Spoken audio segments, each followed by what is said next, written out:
राजेंद्र कुमार सिंह, सहाचार्य, राजकीय लाल बहादुर शास्त्री राजकीय महाविद्यालय कोटपुतली। आज हम सेकेंड ईयर के सेकंड पेपर का अध्ययन करेंगे, जिसका विषय है 1935 का अधिनियम।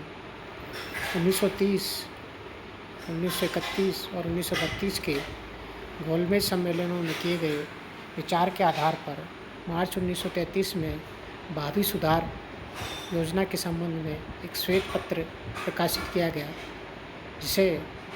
जिसमें प्रांतों में उत्तरदायी शासन व्यवस्था और केंद्र में आंशिक उत्तरदायी शासन की स्थापना का सुझाव दिया गया था। श्वेत पत्र के सुझावों को स्वीकार करते हुए ब्रिटिश संसद द्वारा 1935 में भारतीय शासन अधिनियम का निर्माण किया गया।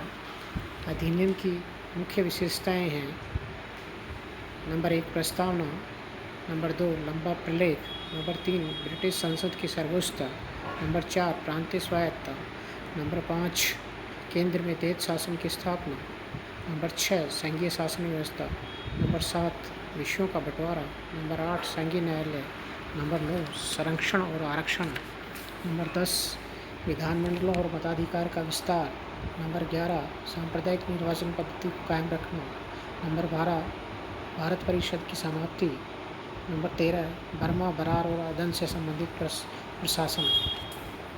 अब हम बात करेंगे प्रस्तावना। 1935 के अधिनियम में कोई नई प्रस्तावना नहीं जोड़ी गई, क्योंकि ब्रिटिश सरकार ने इस अधिनियम के संबंध में किसी नई नीति की घोषणा नहीं की थी, जिससे कि अधिनियम के निर्दिष्ट ध्येय का या उद्देश्य का ज्ञान हो सके। 1919 के अधिनियम को रद्द करने के बावजूद इसकी प्रस्तावना 1935 के अधिनियम के साथ जोड़ दिया गया, जिसमें भारतीयों को यह पता रहे कि ब्रिटिश सरकार का अंतिम लक्ष्य भारत में औपनिवेशिक स्वराज्य की स्थापना करना है। नंबर 2 विशेषताओं में लंबा प्रलेख है। 1935 का भारतीय शासन अधिनियम एक बहुत लंबा और जटिल प्रलेख है, जिसमें 14 भाग, 321 धाराएं और 10 परिशिष्ट है।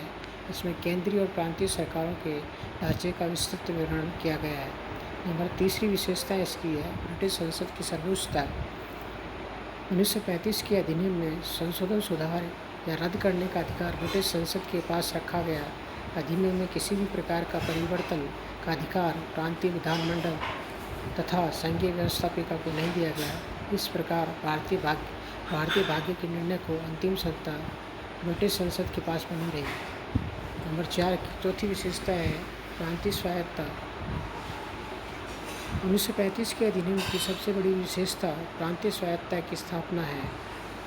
प्रांतों को देश शासन के प्रावधानों से समाप्त कर दिया गया और प्रांतों को एक नया संवैधानिक दर्जा दिया गया। उनको अपने आंतरिक मामलों में पूर्ण स्वायत्तता प्रदान की गई।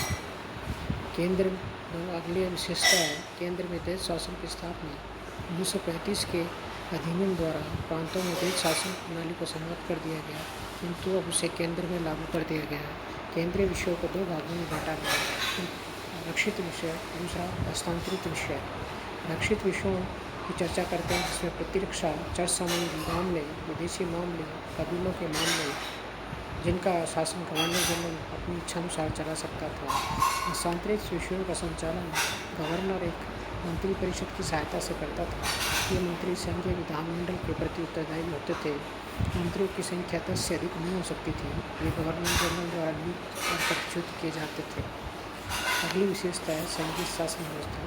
1935 के अधिनियम के अनुसार निर्णय किया गया कि केंद्र में ब्रिटिश प्रांतों और देशी रियासतों को मिलाकर एक संघ स्थापित किया जाए। यह संघ 11 ब्रिटिश गवर्नर प्रांतों, 6 चीफ कमिश्नर प्रांतों और देशी रियासतों को मिलाकर बनाया जाना था, किंतु देशी रियासतों के संघ में सम्मिलित न होने के कारण प्रस्तावित संघ की स्थापना नहीं हो सकी।